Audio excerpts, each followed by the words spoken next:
खातिन हजरत, आज के हमारा ये प्रोग्राम मोहम्मद तस्लीम साहब की ज़बानी होगा कि मशरक़ी पाकिस्तान से बांग्लादेश बनने तक। वालिद साहब कस्टम में थे। अच्छा।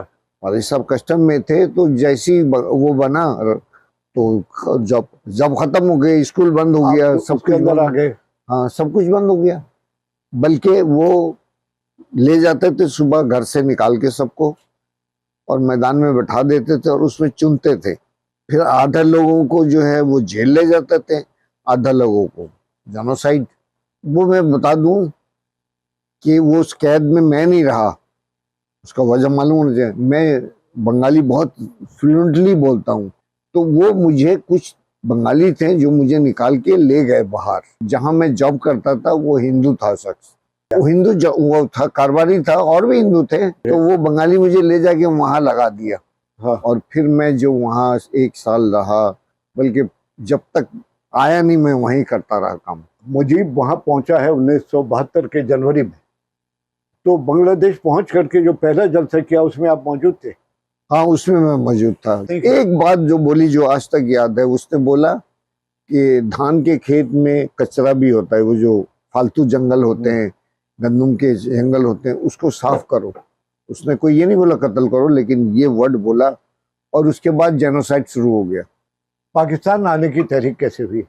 हाँ, ये है, ये रोज अनाउंसमेंट होता था। एक टाइम आया, रिलीफ वालों ने लिस्ट बनाया हमारा, और उसके बाद जहाँ से वो रिलीफ वाले लेके आए थे। हाँ।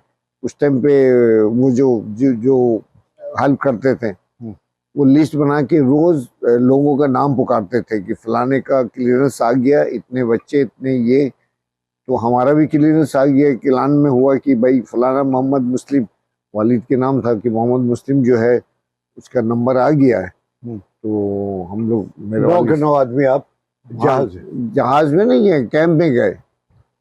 और कैंप से कितने दिन में कैंप में वहां रहे 1-1.5 महीना, क्योंकि जहाज इतने कैंप में इतने लोग थे कि जहाज आता था, रशियन जहाज हुआ करता था जी। तो वो पंखे वाला, तो वो रशियन भी थी और भी कंट्रीज के थे जहाज। तो उसमें हमें नंबर आया तो डाला। 1 महीना कैंप में था। 1 महीने बाद नंबर आया? हाँ, नंबर आया। और आप 73 के कौन से महीने में आए यहाँ पर? हाँ, आखिरी दिनों में। आखिरी दिनों में। हाँ, आप कराची आ गए? कराची आ गए। जब फसादात शुरू हुए तो शेख मुजीब तो आज़ाद था 25 या 26 मार्च तक। जी।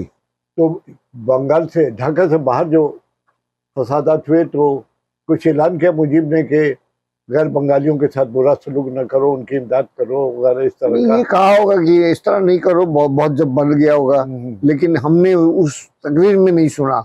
लेकिन ये है कि कभी भी ये नहीं आया कि बोला हो कि बिहारियों को मारो और नॉन बंगाली को मारो, क्योंकि बिहारियों के सिवा मेमन भी थे, उनको कुछ नहीं कहा।